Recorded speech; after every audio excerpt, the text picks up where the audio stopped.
തിരുവനന്തപുരം ജില്ലാ കലോത്സവത്തിൽ ഇന്ന് നടക്കാനിരിക്കുന്ന നൃത്ത ഇനങ്ങളിലെ വിജയികളെ ഇതിനകം തന്നെ തീരുമാനിച്ചു കഴിഞ്ഞതായി വെളിപ്പെടുത്തൽ. ജില്ലയിലെ മുൻ വിധികർത്താവും നൃത്താധ്യാപകനുമായ വിഷ്ണുവിന്റേതാണ് വെളിപ്പെടുത്തൽ.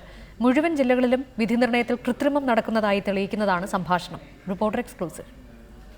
സംസ്ഥാന സ്കൂൾ കലോത്സവങ്ങളിൽ വിധി നിർണയം നടക്കുന്നത് പണം വാങ്ങിയാണെന്ന് റിപ്പോർട്ടർ നേരത്തെ തെളിവുകൾ സഹിതം പുറത്തുവിട്ടിരുന്നു.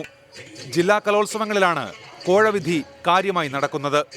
ഇന്നലെ തുടങ്ങിയ തിരുവനന്തപുരം ജില്ലാ കലോത്സവത്തിൽ ഇന്ന് നടക്കുന്ന നൃത്തയിനങ്ങളിൽ 3ാം സ്ഥാനം വരെയുള്ള വിജയികളെ നിശ്ചയിച്ചു കഴിഞ്ഞതായി മുൻ വിധികർത്താവും പരിശീലകനുമായ തിരുവനന്തപുരം സ്വദേശി വെളിപ്പെടുത്തുന്നു.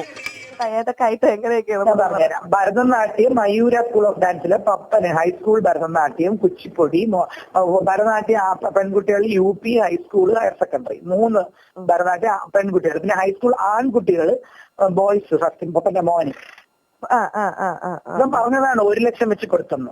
UP high school higher secondary Bharatanatyam പപ്പന്. അത് പപ്പൻ എന്ന പേര് നീ വെക്കണോടി. അതെന്ത് ജോയ് സാറല്ലേ?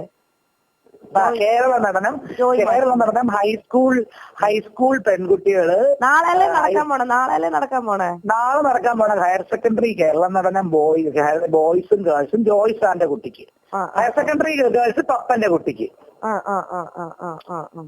കോഴ വാങ്ങിയാണ് വിധി പറയുന്നതെന്ന് തെളിവുകൾ സഹിതം ഓരോ ദിവസവും പുറത്തു വന്നിട്ടും വിദ്യാഭ്യാസ വകുപ്പ് ഇതുവരെ കാര്യമായ നടപടികളൊന്നും എടുത്തിട്ടില്ല.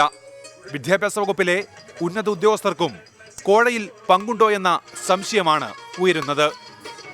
KM Shaheed, reporter, Kozhikode.